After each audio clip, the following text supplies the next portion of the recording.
At long last, we've reached the finale in our Soulsborne boss ranking series, Dark Souls 3. With its faster pace and flashier graphics, it's definitely one of the stronger entries in the Soulsborne lineup. As well as that, it has by a mile the best average boss quality of any of the games. But how do they stack up against each other? That's what we're here to answer today. Let's get into it.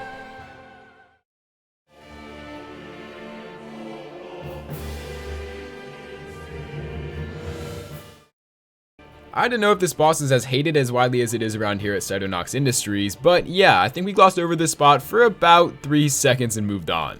No contention here, the Champion's Gravetender and Gravetender Great Wolf is the worst boss in the game and one of the top 5 worst in all of Souls.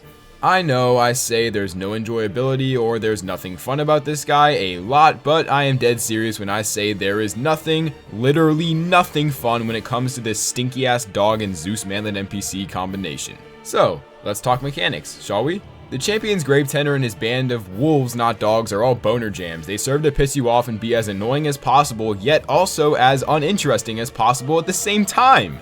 Well, that being said, wolves are just reskinned dogs, so there's nothing to say, and 4 of them alone is already a handful. Add on top the NPC and it all goes to crap with a single bit of undoing. At least for me, the Gravetender hit like a metal bat and he turtled! It extended the fight beyond what I was willing enough to care for, and I died at least 3 times if my memory serves me correct, simply out of disinterest. Eventually he spawns in his Great Wolf, and the dog, which doesn't even deserve to be called a wolf because wolves are pretty cool, is like if Artorias raised Sif in a trap. It's the rare boss that somehow moves too fast for an already fast-paced game. Sometimes this happens to be fine, like take Midir for example, but when the boss is too fast and it already sucks on top of all that, there is no escaping the shitty boss quicksand. Undeniably the worst boss in the game from our point of view, the Champion's Gravetender and Gravetender Great Wolf are a crapshoot filler that exists to exist.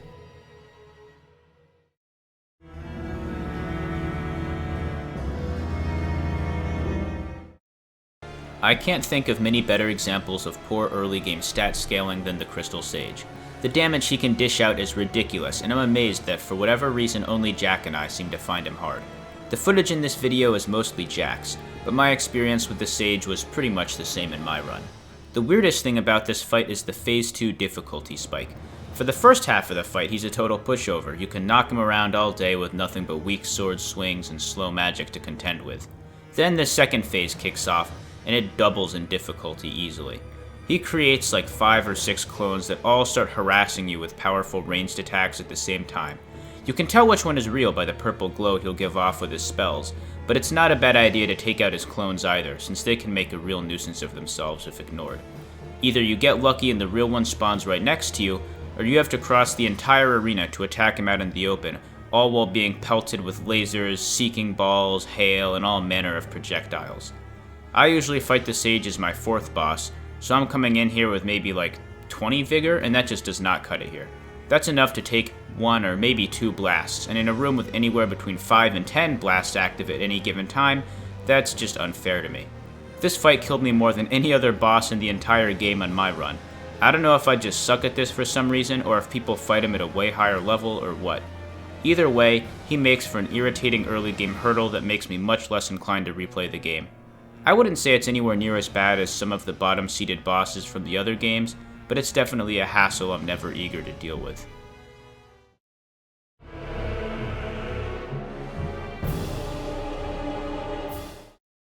The Ancient Wyvern isn't even a proper boss fight, rather a mad dash that builds up to a lunge stab. The path to him is extremely linear and is made to be essentially impossible to fully explore on first visit. Also, there's no real point anyways. There's a few Titanite chunks, a few embers, and the Ring of Steel Protection, which for the record is the most overhyped ring ever. It slightly decreases enemy damage at the cost of a major increase in equip load, and either way there's simply better rings to use. And just putting it out there, by the end of this I'd have spent more time talking about discoverable items than the actual physical boss. In my defense, there's not a whole lot to talk about. He doesn't move and just snipes at you through the few openings he gets along the walkway. And right back to said walkway, the path is littered with man serpents that are for the most part a roll and a sprint to get away from, but the one axe and chain guy is every man's mortal enemy. He will do whatever it takes to prevent you from climbing the ladder, which brings up the question, how the hell does he have so much chain? Brother can extend that thing like 150 yards, and my god how annoying it can get. Quick tip for this part in specific, if you didn't know, you actually can sprint up the ladder in Souls 3, which I've noticed helps quite a bit. Then after the short and hopefully painless run up, you drop down. Yeah, that's the single redeeming factor of this fight. It felt super badass to plunge my sword right into the center of this gigantic dragon. And while I've never had the pleasure of experiencing this bug firsthand, you can glitch through his head an infinite number of times until RNG goes in your favor, which is unfortunately what happened to Alex. As more of an oversized B-bump than a legitimate boss fight, the Ancient Wyvern is nothing special, and for the boss average in this game, falls very short.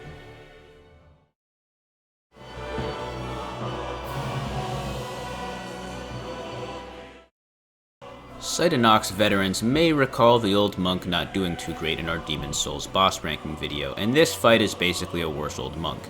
My internet was being screwy, so I had the pleasure of fighting the offline version, which is really fucking hard in my opinion. He has a lot more health and can do some pretty serious damage if you aren't careful. He's never really that vulnerable, and even if you do nail him once, he can roll away from you, which gets super annoying. The Painting Guardians aren't that bad, but I don't really like that they spawn in during the fight either. It just feels like fighting that obnoxious sword NPC near Firelink Shrine, but with backup and some glowing spear attacks. Jack, whose fight is shown here, got the online version, which dies in like 3 hits and regardless of player skill usually goes down with a whimper.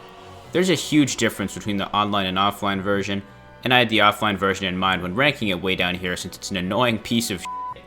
I gave it a little boost for the PvP fun the online version has, since I do like Dark Souls 3's PvP a good deal, but that's not nearly enough to stave off the scorn I have for this fight.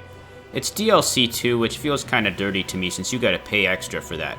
Just take my word for it that you'd be better off using a red eye orb in the Pontiff's backyard than fighting this guy.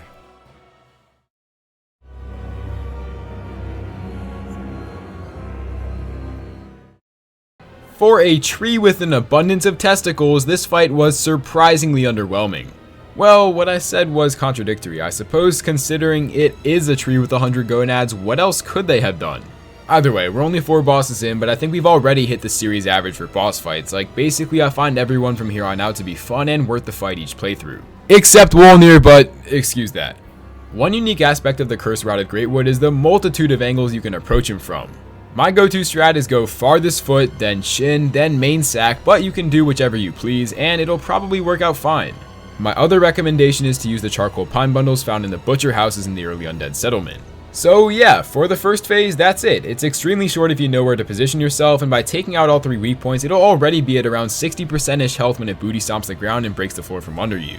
Phase 2 is pretty much the exact same with the addition of a second pair of torso nuts with a hand coming out of it, along with a few more weak points, a wider arena, and no more enemies if they were a problem the first time around. Oh, well, yeah, it also gains the very frustrating acid crap where it smashes the stump on the floor and drops a Mondo Duke all around him, not to mention it stays there for what feels like an eternity. Back to the ballsack hand, it's interesting in that it's both damageable and dangerous to you. Its basic swipes and pounds dish out hefty chunks, and the grab attack is one of the more dangerous boss moves relative to their order to fight. So I'd say for the most part, people don't like this guy, which is fair, but personally I don't see a ton wrong with him, more so he's just easy and quick to deal with, meaning he's still fun and a decent boss overall.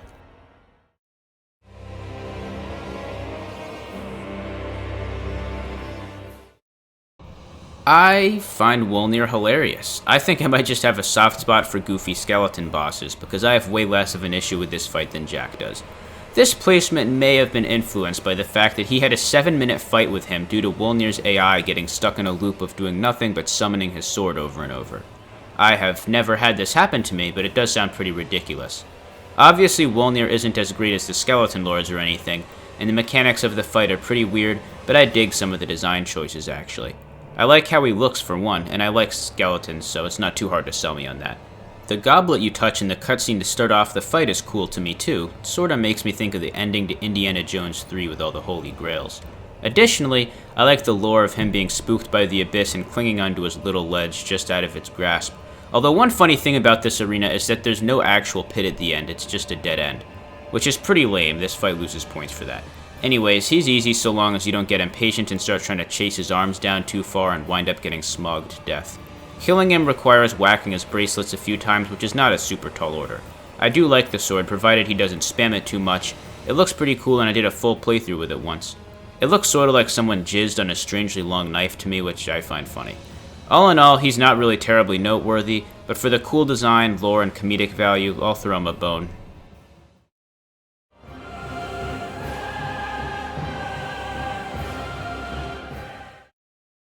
Yorm the Giant is a prime example of Fromsoftware's horrendous marketing campaigns. We can all agree that with no contention, Elden Ring takes the cake, but from the stories I've heard, this guy was looked at like the next Artorias pre-launch. And to put myself in those people's shoes, it's totally reasonable. He was the highlight of the announcement trailer and had 10 seconds to himself in the launch ad. It sounds like I'm setting this all up to drop a nuke and say, oh yeah, he's straight dong, but I'll run it back. He's not awful, he's actually fine, and the fan service with the Storm Ruler is really cool in my opinion. He mainly just falls short of everything he was set up to be. To sidetrack, I personally think his best aspect is lore. At one time, Yorm was the ruler of the profaned capital, and once he became a Lord of Cinder, he attempted to bring fire to his country. Go figure, this idea majorly backfired. The entirety of the capital was consumed in flame, and if you take a look around his arena, it's made up of scorched human corpses. So that's pretty cool. Or, well, I guess from his point of view, not so cool. When you find him, he's in the midst of grieving his betrayal by fire. He blames himself for the chaos and everything that followed suit. The music matches this lore perfectly. His theme is fantastic and one of the most recognizable in the series for both of us, and also I think he looks awesome.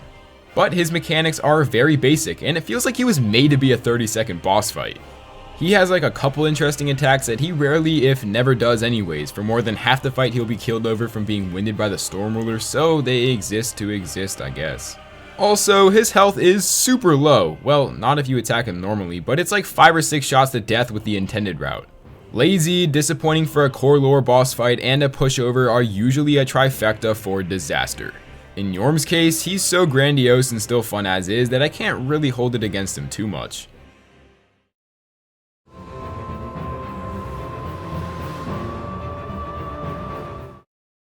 I can't say much on this guy since I literally killed him before he could finish standing up. Or just to put a number to it, probably somewhere just under 10 seconds. So I'm having to reach for playthroughs from a ways back for actual commentary, although the fact that I was even able to own him like that is worth mentioning. He mostly just uses pyromancy, and when he's really low, he does a final explosion that leaves him crippled and helpless. He has a lot of things that should make him a cool boss, like how he's got neat lore and flashy moves, but he's just so slow and weak that it never feels intense or engaging. I often forget this boss even exists, and almost forgot to fight him at all in my run until Jack mentioned him to me in passing. He's got potential, but it was squandered and left him feeling half-assed and unmemorable.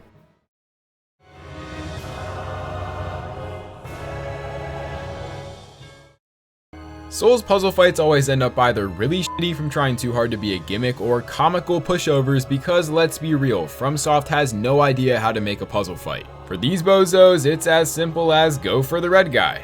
The second phase makes it even more obvious, but before we get there, phase 1 is pretty simple, just kill the red deacon and repeat the same thing 6 times over. Once you kill one, it'll automatically deplete the same amount of health from the overall boss, no matter if it's a normal deacon or one of the fat guys, and to let you know where to head next, a glowing red orb will spawn above and go into the following deacon. And speaking of the fatties, phase 2 can either go down in 15 seconds or a couple minutes. The archdeacon spawns in along with 2 side pieces that never fail to get in the way of a free backstab. I'll admit I've gotten good at avoiding them, but it can be a tightrope depending on how aggressive the other guys are feeling. Which brings up another good point, how hard this fight is depends heavily on AI. For the most part, they're super passive and only aggro in small chunks or even as individuals at close range, but at other times they spawn fireballs like crazy and whack you a bunch, so basically just don't fall asleep. Fun, dumb, and funny, the Deacons of the Deep are anything but shameful.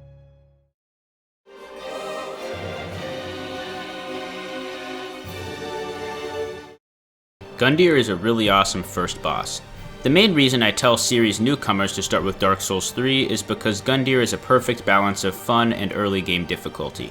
I love the Cleric Beast and Gascoigne, don't get me wrong, but they always felt a smidge too tricky for me to really call them tutorial bosses. Gundyr isn't very hard, but he's still fun, which is a pretty impressive feat. He's quick, but unlike the older Souls games, you're pretty quick also. It's definitely more fun being able to react to things so smoothly instead of awkwardly lumbering around like in Souls 1, say. He even has a second phase, although I don't really get what happens. A bunch of the Pus of Man gunk forms a dragon head out of his body and chaotically lashes out at you along with Gundyr's normal attacks. I love multi-phase bosses since it makes them more dynamic and memorable, and starting off with one right off the bat was a great play on FromSoft's part. His first phase is pretty basic, he just uses a halberd for a couple different types of swing. It's nothing to write home about, but it's fun enough and appropriately easy, so it's not really a slight. One neat factoid I didn't know for a while is that Iudex is Latin for judge, which makes sense since his job is to judge the many ashen ones to come out of the cemetery. Also, his name is officially pronounced Iudex Gundyr, which was news to me when I learned that. In my head, I'd been calling him Iudex Gundyr this whole time.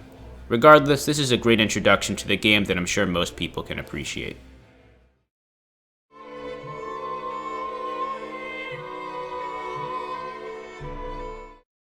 Osiros is about as mixed a bag can be. His AI can be super tedious, which is what happened a while back on my first playthrough, or other times he can be very passive, and if on the off chance he's normal, like what happened on this playthrough, it's a legitimately good fight.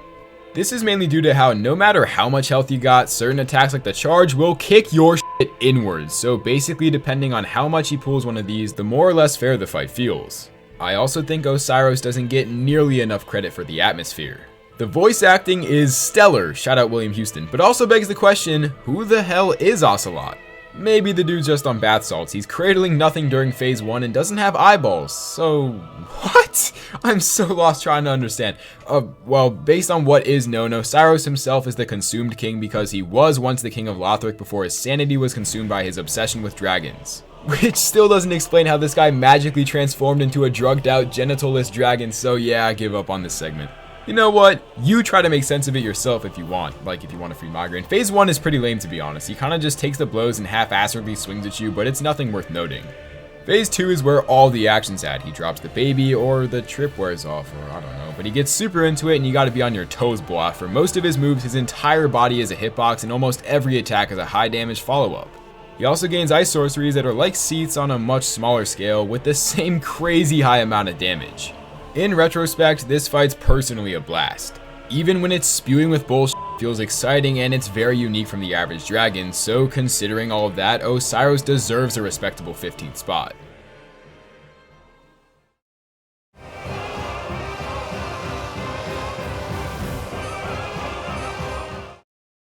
One thing I find amusing about this fight is how epic the music is.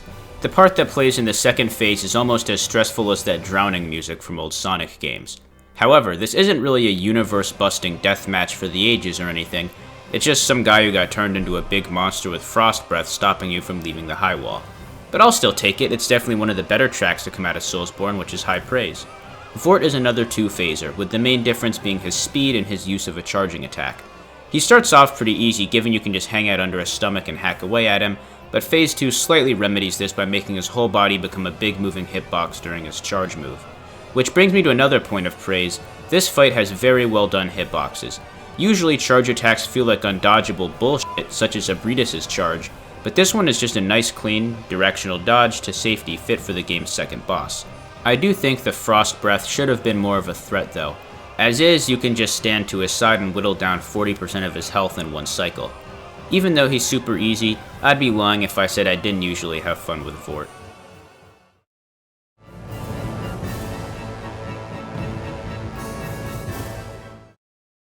This placement is all King of Storms, or rather, his camera.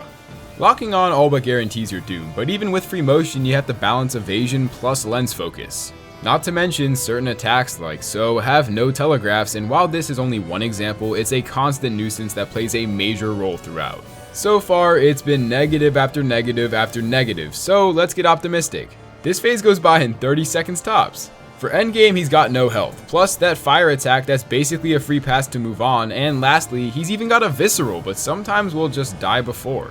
Once the king goes down for the count, the nameless king claims his soul and kickstarts phase 2.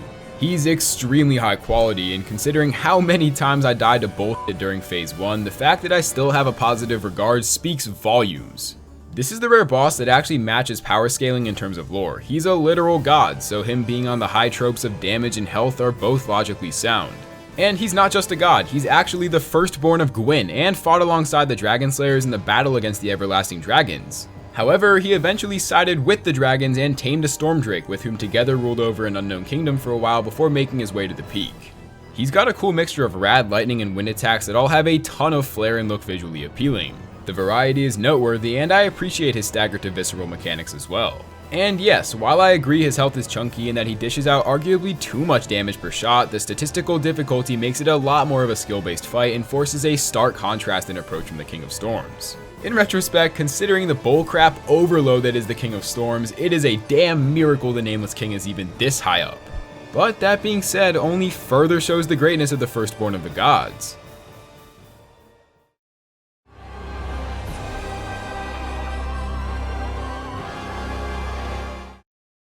I used to hate Aldrich, mainly for that insane arrow rain attack.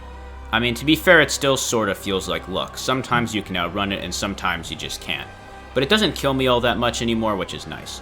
I became a big fan of him over time for a few reasons, one being his theme.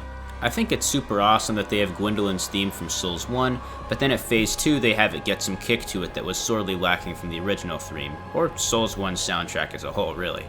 A lot of people rag on this fight sharing the same room as Ornstein and Smo as shameless nostalgia bait, but I'm just sorta neutral on it. It makes no sense why Anor Londo is on top of the Boreal Valley, but I've never been the kind of guy who's bothered by weird geography and stuff like that. I like his attacks too. A sorcerer boss is a neat idea, at least if done right. And fire makes everything cooler, so there's that. The lore is solid, and I like the cryptic Age of the Deep that's referenced in text regarding him and his acolytes. Also, his name is badass. As Jack said before, names with titles are instantly better. I like how colorful his moves are, but they're also fun to dodge. Evading all his crap flying at you at once is satisfying because it's actually fair and doable, unlike in the Crystal Sage fight. His Life Hunt scythe is pretty creative too. It's sorta like a Dark Souls 2 style hex, which I'm a fan of. I can totally understand why someone wouldn't like Aldrich, but I think most of the complaints regarding him aren't too bad to work around, and he's got so much good stuff going for him that it cancels out for me.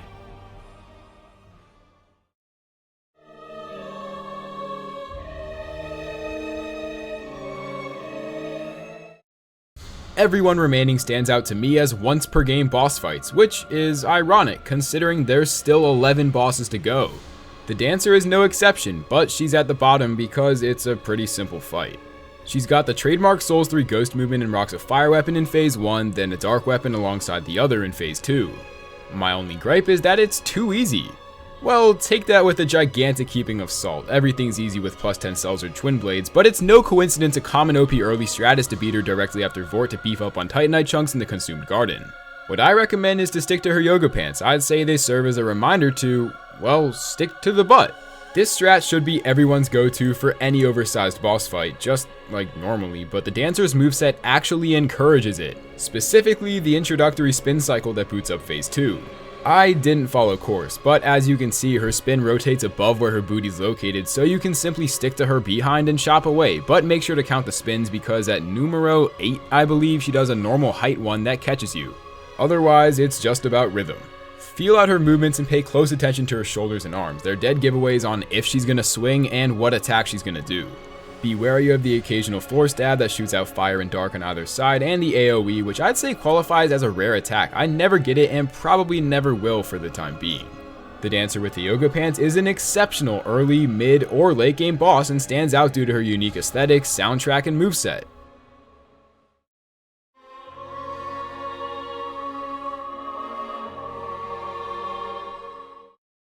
This fight is a super unique one in that you're basically fighting an army, but not in the Royal Rat Vanguard kind of way, thankfully.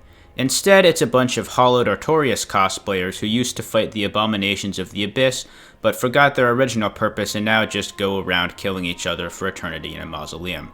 There's a pretty great opening cutscene of two of them fighting, and then the winner turning his eyes on you and doing the iconic Legion emote.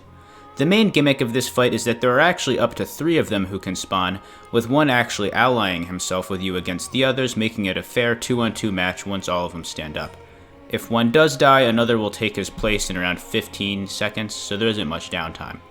Only one of them actually has the main health bar though, so you want to focus on one still and generally let your ally tangle with the bad guy. This fight was the first roadblock most people hit when playing through the game for the first time, myself included. One weakness of theirs, though, is their very low health, at least in phase 1. You can backstab them without much trouble, but even easier in my opinion is just hitting them when their aggro is set on the friendly watcher. Aside from some gap-closing sword swings, their moves aren't anything too crazy or hard to deal with.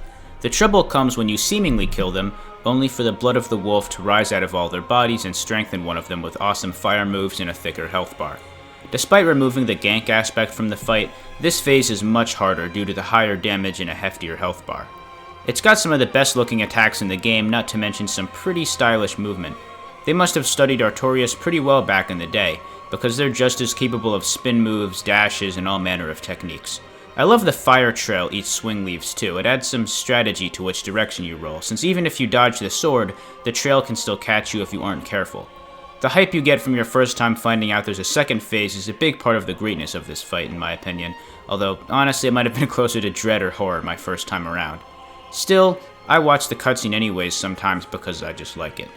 The lore for these guys is great, and their soul being called the Blood of the Wolf is a nice callback to Sif. It's no surprise that the Abyss Watchers are a fan favorite boss, and it's in testament to how amazing Dark Souls 3's bosses are that they barely even crack the top 10.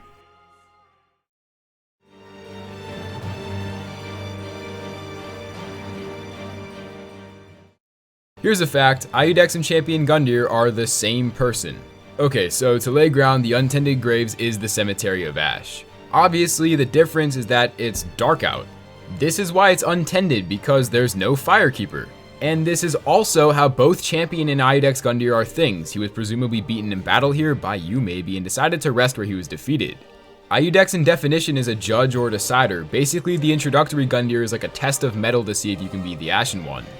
Sadly, Champ's story isn't too deep. He was the champion of Ash, and upon his arrival to Firelink was greeted to no Firekeepers, so his whole journey was to no avail. Sorry for all that, it's one of my favorite lore segments and gives a really good explanation for why there's two Gundyrs. Speaking of, Iudex Gundyr is already a great boss, and the only thing he's missing is difficulty.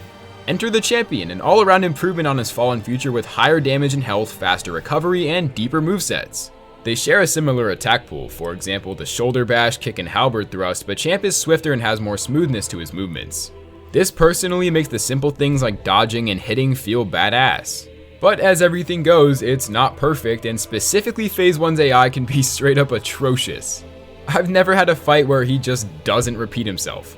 And he also keeps consistent movesets a lot, like he'll do a swing, then a shoulder bash, then a kick, and it just repeats over and over again, and it can get really easy. But that's pretty minor as it only goes on during the first half of the fight. Phase 2 opens up with a freakishly good lock-on charge attack thing that I've come as close as possible to mastering as you can, but trust me when I say this dude's change of direction would have NFL Combine Scouts Dongulos popping out their trousers. It's a really exciting attack that paves way for the intense final minute or so. He gets a raise in aggressiveness and utilizes quick hitters like the previously mentioned kick a lot. And also be extremely wary of the ground stab and chuck. I didn't record it, but a while back I died when he was a sliver from death because I blanked out on the fact that he can pelt out chunks of the ground that, to be fair, do a lot of damage. So yeah, a total refinement on an already great boss. Champion Gundyr is a phenomenal thrill ride deserving of a spot in the top 10.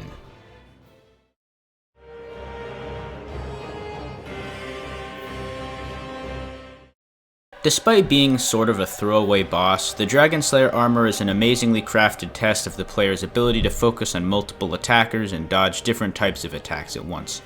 I love how they have the Londor Pilgrim butterflies that control the armor start peppering you with their own variety of projectiles and lasers halfway through. The Dragon Slayer armor itself is cool too. Having lightning powers is a welcome change instead of fire or sorcery. I like the movement style it has going, and the shield having use as a weapon is rather unique. It makes for a pretty fast-paced boss, and the lightning attacks add some extra flair in a big way. The arena is cool too. I like the idea of fighting on a bridge over the past area a lot. It's also just a neat idea that the armor is being controlled by those big butterfly guys you've seen throughout the area. That was something that made me appreciate the fight a lot more. It's got one of the best boss themes in the series in my opinion, at least in Phase 1. It's an unusual case of the music actually getting worse in Phase 2, which is sort of a bummer.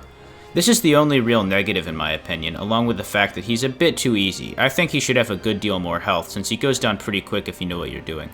He's always a great time regardless, so he gets a pretty solid rank at number 8.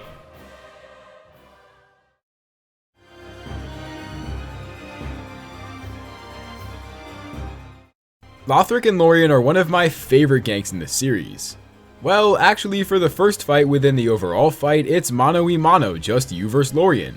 Lorien can't move on his own, so he teleports at random, and he's got a flame sword which originally wasn't on fire but got scorched when he defeated the Demon Prince.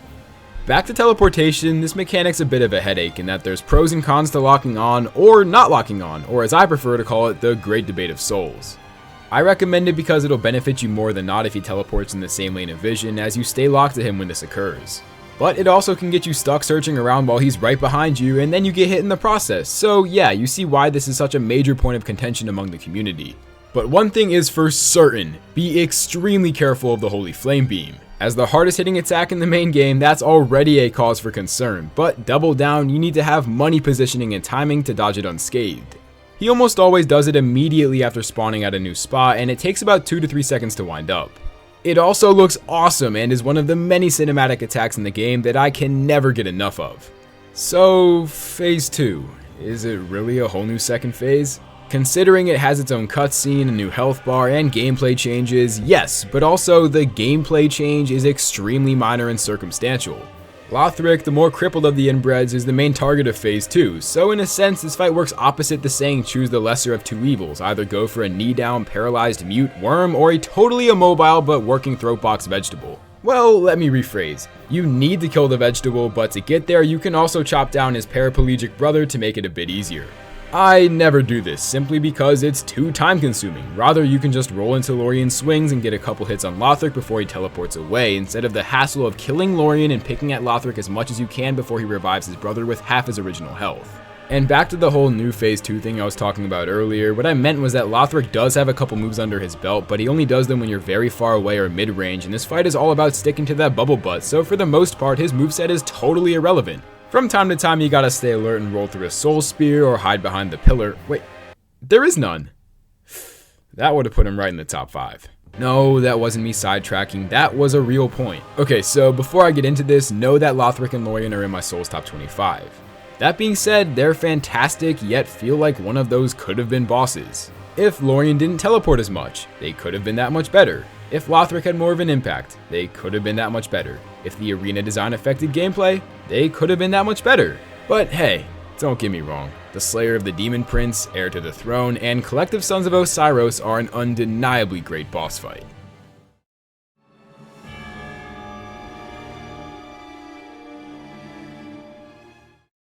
Fun fact, I actually have a Pontiff Sullivan shirt. Suffice to say I'm a big fan of the Pontiff. The two colored swords look awesome and make for a pretty memorable look. He's also one of my favorite characters since he's surprisingly central to the plot of Dark Souls 3 as a whole. He basically controlled Aldrich and used him in a bid for power, as well as discovering the profaned flame and being strongly implied to be the court sorcerer who convinced Lothric to not link the first flame. Long story short, he basically has his fingerprints all over the Lord of Cinder's stories minus the Abyss Watchers, and he's clearly the one benefiting. He even entered the painted world of Ariandel, if not originated from there, which is also noteworthy since it suggests he might have influenced Fried's obsession with avoiding cinders and fire. I assume he wants to let the Age of Fire end to bring about the Age of the Deep Aldrich dreamt of, which is all the more intriguing since we know so little about it. I think that it's interesting you fight him around halfway through the game with this in mind, since he's pretty much the mastermind of everything happening. His fight is insane your first time going at it too. He almost made me rage quit the game when I was new, since his speed and damage are nothing to sneer at least until you learn to parry him consistently. He's got some of the coolest looking attacks in the game with some lengthy combos to start and eventually lasers, a clone, shockwaves, and a host of other neat stuff. The second phase in general is just off the wall crazy. I like that the clone and him have the same actions, since I think having two separate pontiffs with fully separate AIs would have been ridiculously hard even for veterans. Placing a DLC level threat in the middle of the game would be flat out unfair, so this was a creative way to keep the clone without jacking the difficulty dial off the charts. His theme is pretty good too, although this is another weird one where I prefer the Phase 1 part of it. As a final touch, I like how when he goes down there's a super loud clattering sound as his swords hit the ground. For some reason that really stuck with me, not sure why. Some of the awe of this fight goes away when you stop finding it difficult, but it's still a top tier boss in a big picture sense.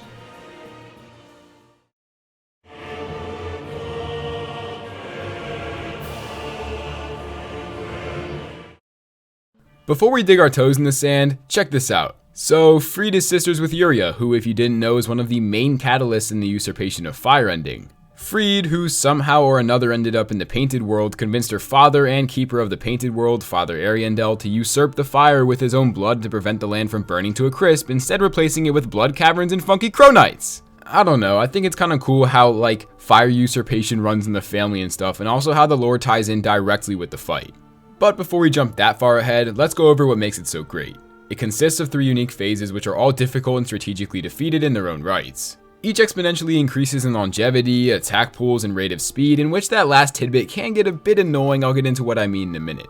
Sister Fried, or the first fight, is by far the easiest. She has a very slim health bar and a predictable moveset that is varied but defeatable with well-timed dodges and minimal greed. Speaking of dodges and hits, she's way too fast. I'll admit I'm not the greatest when it comes to Fried anyway, so to have her casually fuck off after I perfectly roll through and swing pronto, it really tangles my nuts, man. Surprisingly, that's not even the most common issue I see. From my analysis, the average complaint surrounds her invisibility, which I'll just say compared to previous attempts at this mechanic, Fried pulled off exceptionally. And I say that with confidence because there's a really simple fix to this so-called issue. When you see her post up, rotate your camera to a point where you can fully see her. Then just look at the snow. If she jumps straight in the air and behind you, the snow will bounce up. If she jumps sideways, it'll move opposite her direction. From there, either walk back a couple steps or scrounge around the general area she moved to, and you're welcome, enjoy some free hits. Now, phase 2 is a lot different, namely in that she's the passive one while Ariandel goes in the offensive. Obviously this varies, sometimes Ariandel's positioning forces you into her aggression radius and both go after you, but it's also easy to simply run away and bait Ariandel into following you. Ariandel is kinda like a dog without a leash in this phase. Right from the start he charges at you and from there you just go to town. Avoid Fried's ice slashes and it'll go down pretty quick. Make sure to keep an eye on her though. She has a healing ability that does some crazy numbers on her Papa's Vigor, and in terms of Ariandel, he's not a pushover. He hits like, well, what I guess he should hit like. The AoE is mercilessly powerful and all the other moves do work, but he's also a sitting duck, so it's fair. This rhymes. Stick to the chair and eventually he'll drop into a visceral. Then snag your Titanite slab and stay the hell away from Fried. Reason being she'll drop down as well since they share a health bar but won't die, rather she transforms into a friggin' animal. I haven't fought the Orphan of Kos in a while, but I am convinced Black Flame Fried is harder. Maybe I'm just not very good at her, which I know is true, but she's also so damn fast. You rarely get reprieve and your windows of opportunity are slim to even none from time to time. She gains an awesome Black Flame Scythe meshed with the previously existing Ice Scythe that form a unique yin and yang dynamic. That comes with an asterisk, however. The ice attacks in this phase are much more volatile than the flame ones. They cause frostbite faster than you can say, how the hell did she just back off so fast? Not to mention do absurd loads of damage as well. A fantastic climax of the Ashes of Ariandel DLC, Sister Fried and Father Ariandel are standout bosses that not only broke barriers but challenged the likes of Ludwig in terms of quality.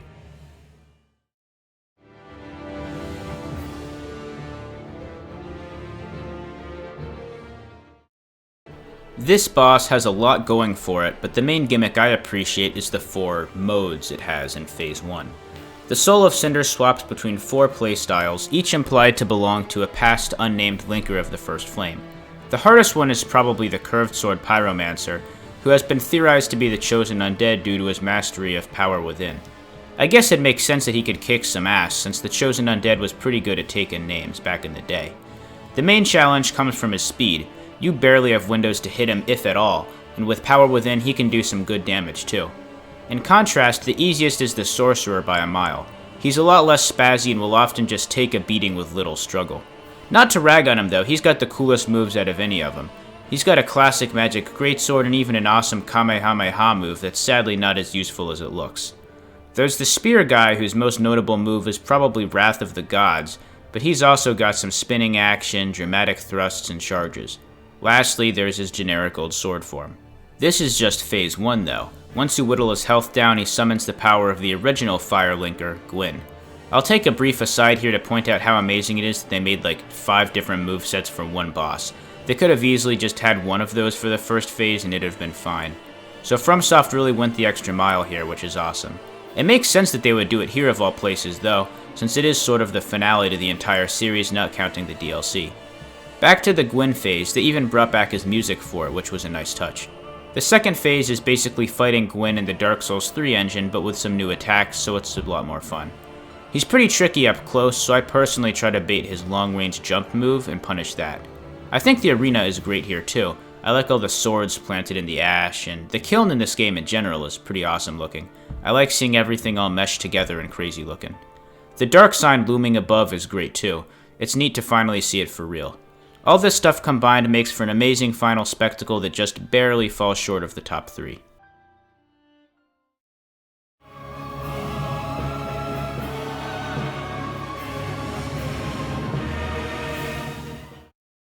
Alex will talk about his ex-favorite boss in the series quite literally next, and the same prize for me goes to Midir.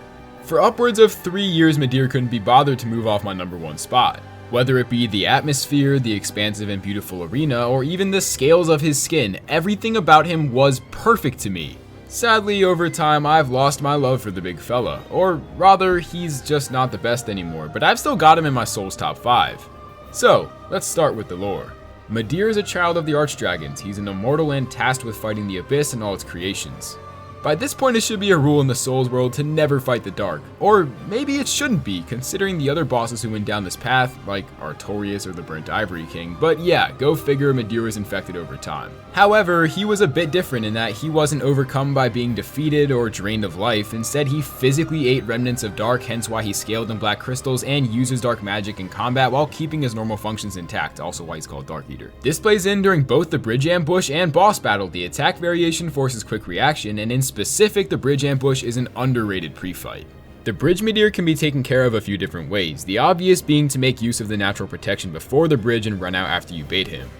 I actually don't like this, mainly because it's slower than my strat, but also because he adapts after a while and begins to fire over the safe zone, whereas you can just kind of evade everything by standing under his neck. This comes at a major risk, however. At half health he goes in a frenzy, and that's why people don't like doing it this way. But I'd argue it's easy to get away, just pay attention to his health and back off. He even gives a second when he winds up. And also, it's only focused in front of him, so by moving to the center of the bridge or the safe spot, you're unhittable. Then from there, go for the visceral and prepare for the real deal.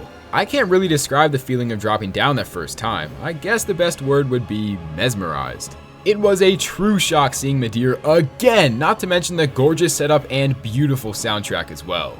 And here we go, open up the floodgates. The one single flaw I have with this fight is that the arena isn't unlimited. Alex and I love the unnecessarily large space in bosses like Soul of Cinder, which also forces me to say this is a total subjective nitpick. Either way, size doesn't matter. Midir makes the arena feel tiny. This is because he's exactly what I like in a dragon, in that he's much faster than you but doesn't gain ground through flying. Bosses like, say, the Guardian Dragon or Ancient Dragon spend a lot of time in the air and have uninteresting land-based movesets. Midir, on the other hand, has the one flying attack but otherwise is completely grounded. Speaking of attacks, his moveset is made to be advantageous towards you.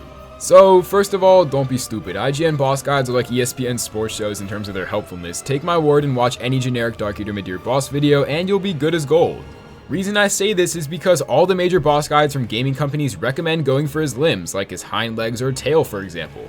They're always open to hits and are the most viable option with the least amount of counter, sure, but trust me and go for the head.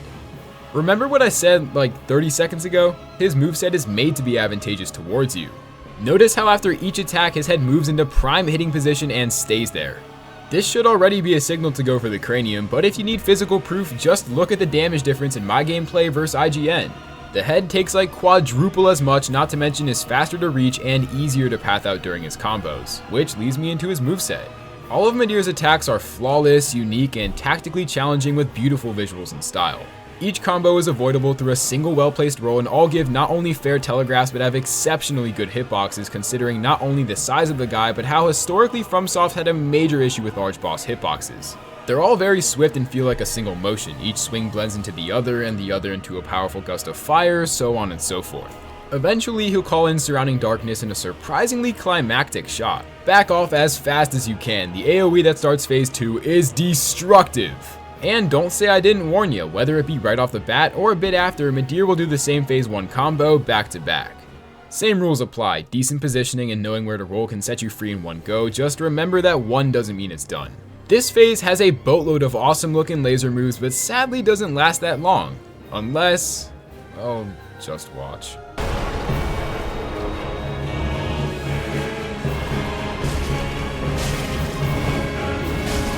Yeah, he drops into a visceral with about a third health left, so as long as you don't prostrate in front of him, you're good. This means usually you don't get to see much of the flashy stuff, so just enjoy it while it's there. A jaw-dropping opus magnum of a boss fight, the fact that Midir is the number 3 only speaks volumes about the remaining 2. I've got so much praise for this guy. He's an undeniably fantastic boss that's universally accepted as an all-time great.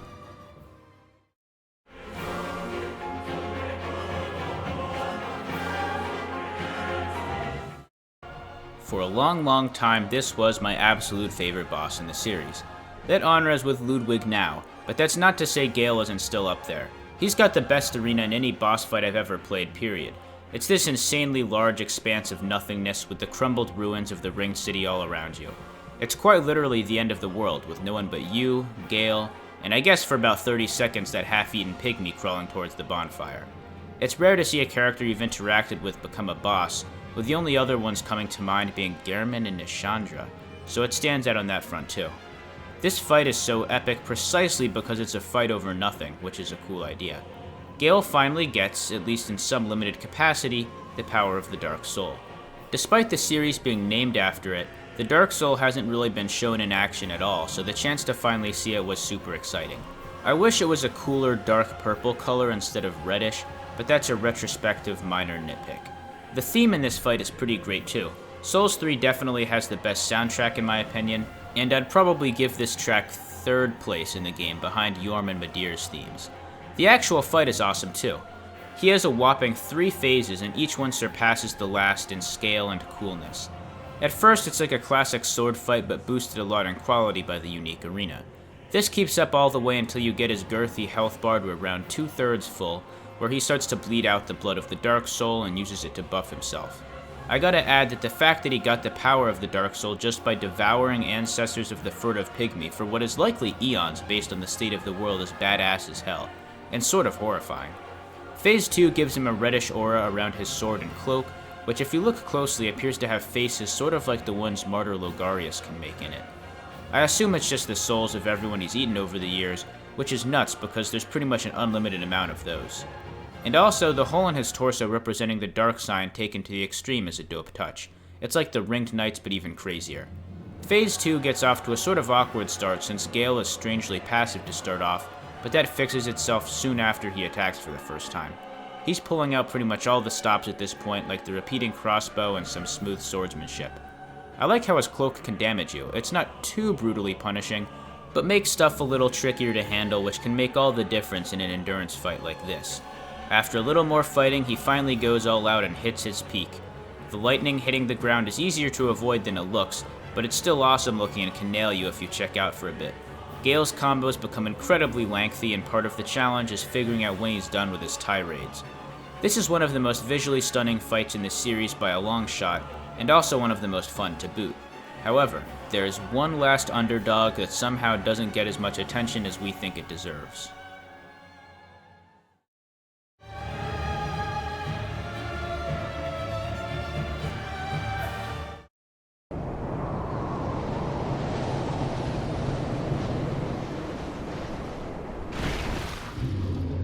With zero competition, the Demon Prince takes the #1 spot. A long time ago, the Demon Prince was actually the Demon Champion and rightful rekindler of the Chaos Flame. But before he could reignite Chaos, he was defeated in battle by Lorien, the Elder Prince of the Kingdom of Lothric, and went into exile at the end of the world. And I quote, "Reality has partially collapsed onto itself, gathering all lands onto one point of convergence. At the bottom of a large tree rest 2 demons, the last demons by that time, and the last one to survive shall be reborn as the Demon Prince. These are the rules of the road, 2 demons, 2 choices. And choose wisely, for it could easily lead to your death." And I mean very wisely. I lost like 700,000 souls on New Game Plus. Both the Demon in Pain and Demon from Below share movesets, with a caveat, as the demons have aggressive and passive variants that work in a rotation. At first, the Demon from Below is aggressive while the Demon in Pain is passive. Not only can you tell visually, but they have separate movesets. The aggressive one has long chained combos, jumps in the works, while the passive one has a toxic based moveset including a gas cloud and the toxic snipe. This makes for the perfect Ornstein and Smoke feel, one lumbers while one aggros, that is, for a little while. After a bit, the Demon in Pain bursts in flame and both become aggressive. This is the tough stretch of the fight, and even though they share movesets and patterns, dealing with twice the demon makes it an exceptional challenge. That being said, the accessible viscerals and mid to low health pool for each makes it not only a fun time, but a fair and difficult challenge worthy of the Demon Prince's name. And then the Demon Prince. The Demon Prince is a bit of a misleading title in that there's actually two.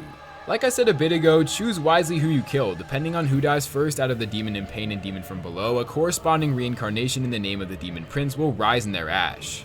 And I'll just be brutally honest, the Demon from Below's Demon Prince is insane! First of all, it has my favorite looking moveset from any boss I've ever fought, but also the craziest damage output in gaming history. A one-shot move is a one-shot move, but how about a 9/10 health Meteor Hail with a dozen meatballs? That's just one example from a hat full of names, but every attack can send you back to the bonfire. All are fair in hitbox and iframes, beautiful aesthetically, and wonderful to react to. They combine to create the utterly cataclysmic feel that makes this Demon Prince alone deserving of the #1 spot. But let's not forget there's two, so let's hand this over. Alex? Thanks, Jack. I'll take it from here. Alright, I'll be covering the Laser Prince since it's basically a totally different fight from the Meteor one. If you happen to kill the Demon in Pain first, you get this guy. This one is a bit cooler in my opinion since, as I've said before, I love lasers. It's also the easier of the two, so it's the one most people fight, I'd wager. The specialty attack here is pretty obviously the huge red laser beam he blasts out of his mouth. This thing feels awesome to dodge and is one of the best looking attacks in the series for sure. The other benefit of this move is that it leaves him wide open if he whiffs, so you can lay a pretty serious beatdown on him if he doesn't nail you from afar. I seriously don't get why bosses ever use attacks like this where they shoot stuff out of their mouth, since these are always insanely punishable. Not that I'm complaining at all in this case, I'm a big fan here. Additionally, there are a few moves where he'll lob fire orbs at you or a big fancy explosion slam. As well as this, he's got some of the same moves as the Meteor variant, like the flying claw swipe and the typical melee slashes. All of these are fun to dodge and make for another one of those cinematic type fights that we both love. For extra credit, the fight takes place in the ruins of Souls 1's Firelink Shrine, which is pretty awesome, even if it is ham-fisted nostalgia bait. With a perfect storm of awesome attacks, cool lore, fun gameplay, an open arena, and fantastic music, it's pretty amazing to us how rarely this guy comes out as top dog on other people's lists. He certainly earned that spot on ours.